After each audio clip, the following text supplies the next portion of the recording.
Sita Devi,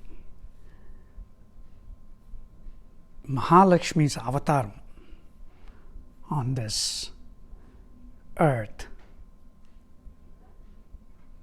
was left alone in the Ashokavana after Ravana comes and visits her,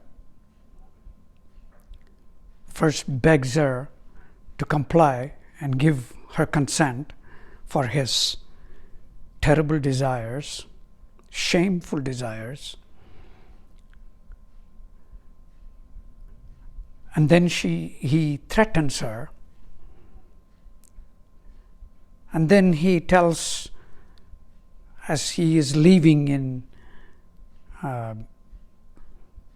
frustration after hearing her response and her comparison of Ravana to dust mite,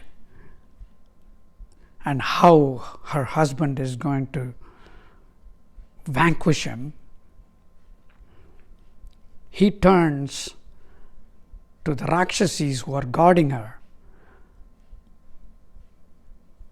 and tells them that their death is imminent if they don't somehow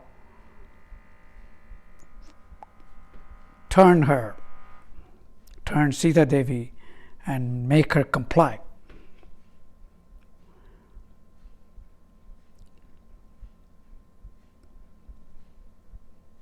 How she is left alone, then the Rakshasis are around, but Hanumanji, he is sitting in the tree and he has observed all of this, and right after Ravana leaves, he wants to convey to Sita that Rama is coming. So he tells a mantra to put all the Rakshasis into stupor. They have fallen asleep. But in that moment where Hanumanji is waiting to talk to Sita, Sita's mind is in turmoil. She's left alone. There is nobody around. She starts thinking about her actions. I sent my husband to get that deer, and then I accused my brother-in-law of wrong intents and sent him as well. And now I'm left alone with this Rakshas.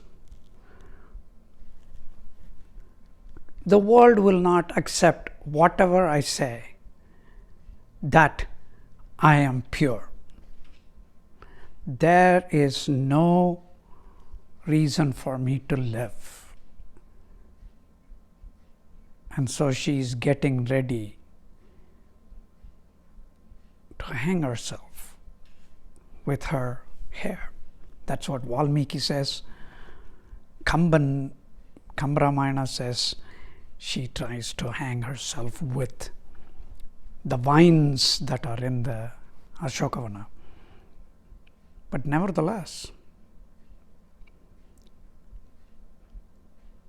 she, the avatar of Mahalakshmi, is unable to have a balance in her emotions when it comes to adversities. We are mere humans, so it is absolutely impossible for us to achieve that. So what is Bhagavad Gita telling us in this chapter? You have to achieve balance. something that's almost sounds like impossible. So this enlightenment and all that business is somewhat of a hogwash. That's what most of us are led to think. Many would see that as the reason not to read or follow these wonderful scriptures. It's all impossible. Have you ever met somebody who has achieved or attained enlightenment? So this Gita is asking me to do the impossible. My understanding is that it is difficult, is acknowledged, but taking the steps towards that enlightenment in itself has benefits.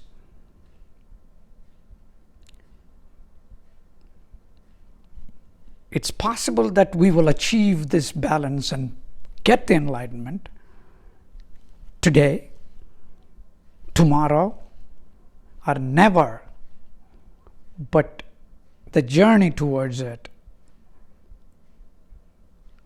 is what is supposed to make us better humans. So that's what the next two verses talk about. You will stay unperturbed by the things that you have heard, you will hear in the future, if you achieve this balance using your intellect, avoiding infatuation towards what is unreal. In today's world, it is so apt.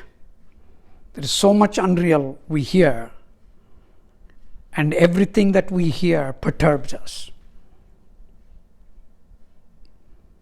I think just taking a step not to be perturbed by it will help us. The next verse is using your intellect if you did achieve this, and avoid the rituals in Vedas. In other words, avoid the, maybe for today's context, avoid fake news on all angles. Then you would have achieved peace of mind.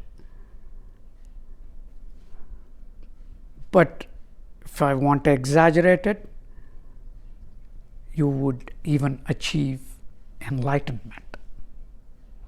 More next time.